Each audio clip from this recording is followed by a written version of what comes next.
Hello and good day out there, podcast folks. My name is Bruce Simonis, and I'm the host of the Bruce Simonis Podcast. And I am coming to you live from Big Dog Studios here in Kissimmee, Florida. So thanks for watching, thanks for listening, thanks for liking, sharing, and subscribing. I appreciate each and every one of you.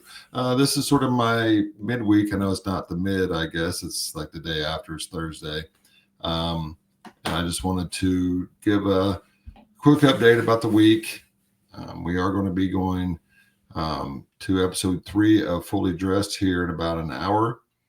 And I just want to come online and go through some of the things that have affected me over the past week, what has caught my attention, what I think is worthy of being discussed. And obviously, the Charlie Kirk assassination is still front and center, which it should be. I am want to discuss the amazing outpouring of support, not just in this country, but around the world. And I'm blown away by the vigils or the vigils, whatever you want to call them, or however you state that, and the sports arenas, the concerts, the colleges, everywhere around the country and the world is just coming together, and it's beautiful. And I have been touched emotionally by this for some reason, for somebody that I've never met.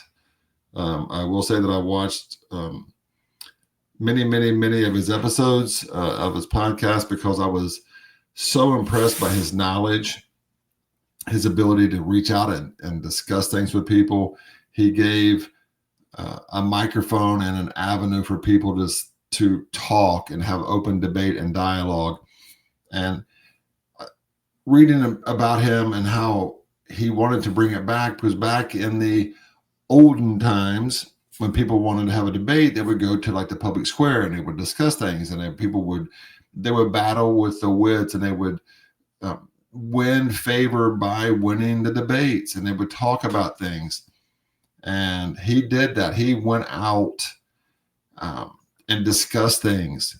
Now, some people will say, and I've discussed this with friends, work associates, family members, and things like that. And there have been a few that said, well, he was just so religious, and so he was focused on God and these things. I'm like, well, if you know anything about religion, and I am not a super religious person, I do believe in God. I do believe in being saved. I went to a Christian school for 5 years, from the 4th grade to the 9th grade. And when I became an adult, for whatever reason, I stepped away from it. And it didn't change the way I believe. It just changed the way that I worshiped. And I'm not perfect by any means. You know, I do drink beer. I do say curse words. I lose my temper. So I strive to be a better person every single day. Am I a better person every single day? Probably not, but I'm trying to be. I'm trying super hard not to speak out and let it come out, because once it does come out, you can't put it back in. But if there's anyone that says things off the cuff, then it would be me. I do not mean to be offensive. If I have been offensive to you, please know that it was not intentional. But back to Charlie, he was so knowledgeable. He knew so much about the Bible because he wanted to know. And I saw a word today, and I honestly didn't know what it meant, so I looked it up, and it was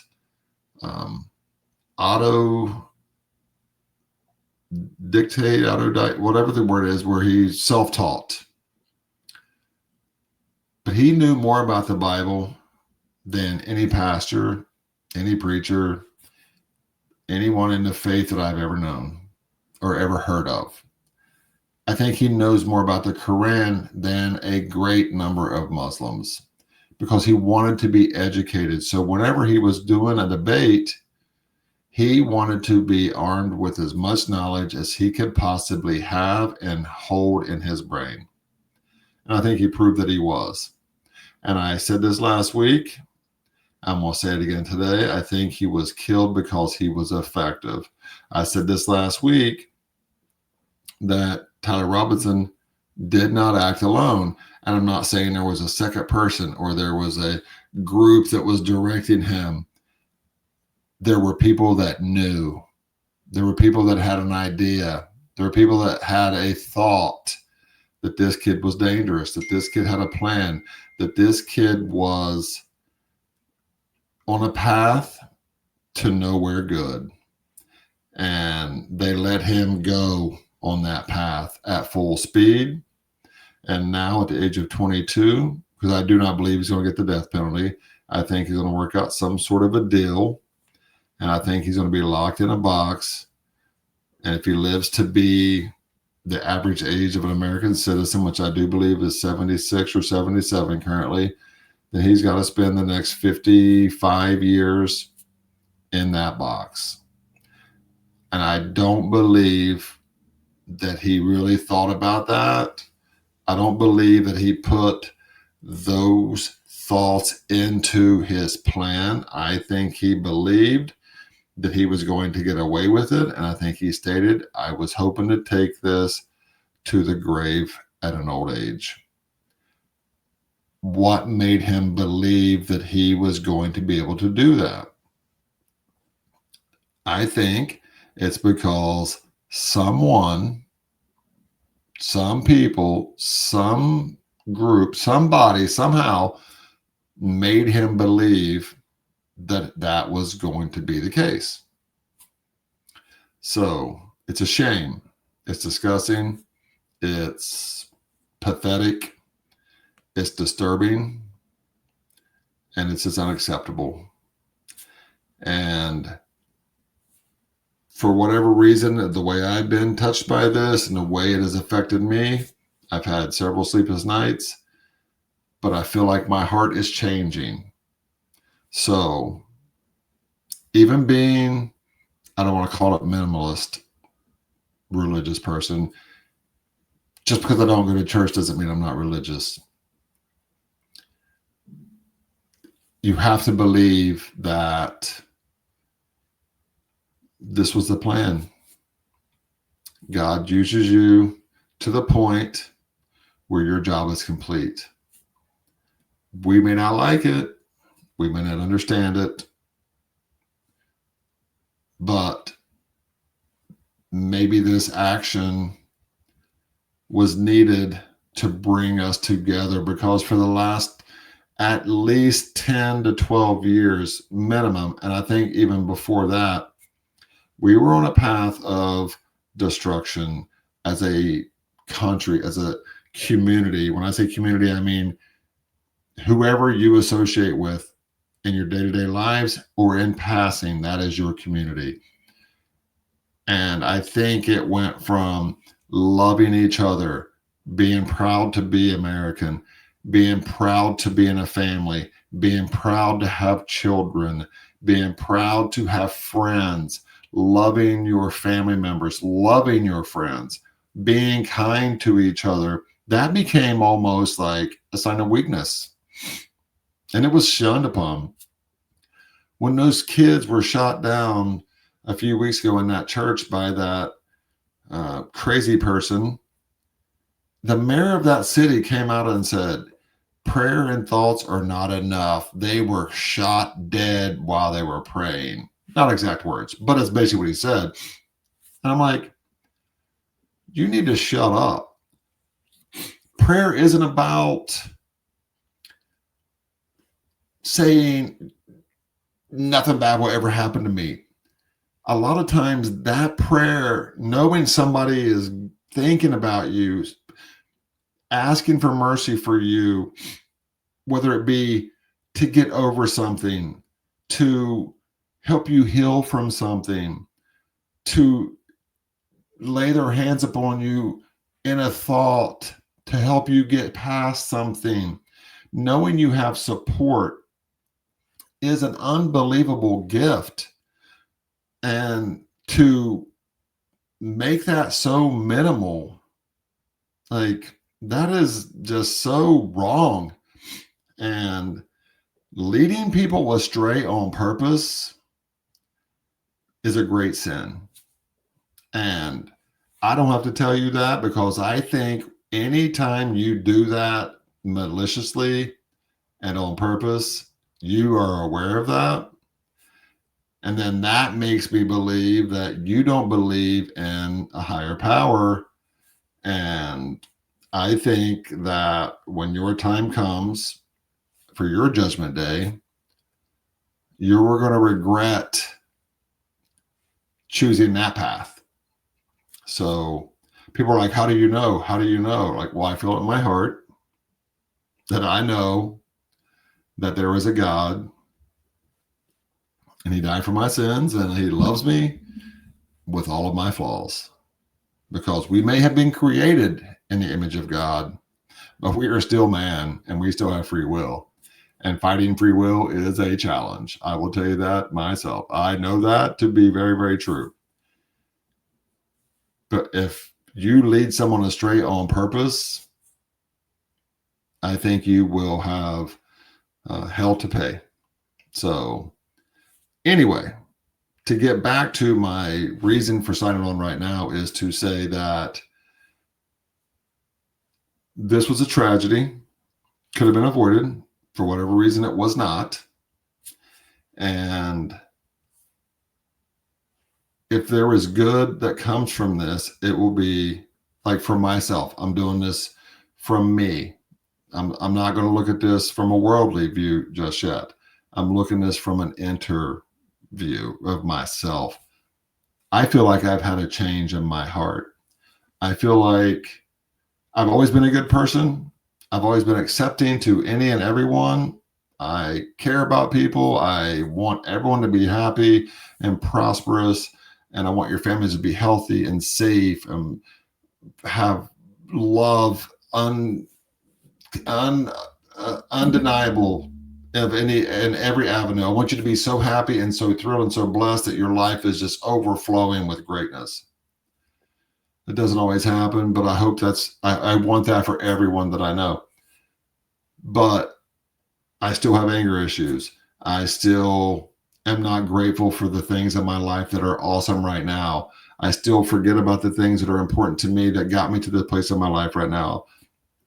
So it has brought me back into realizing that if there's going to be a change, I have to be a part of that change as well. I can't expect for you to do it and not me.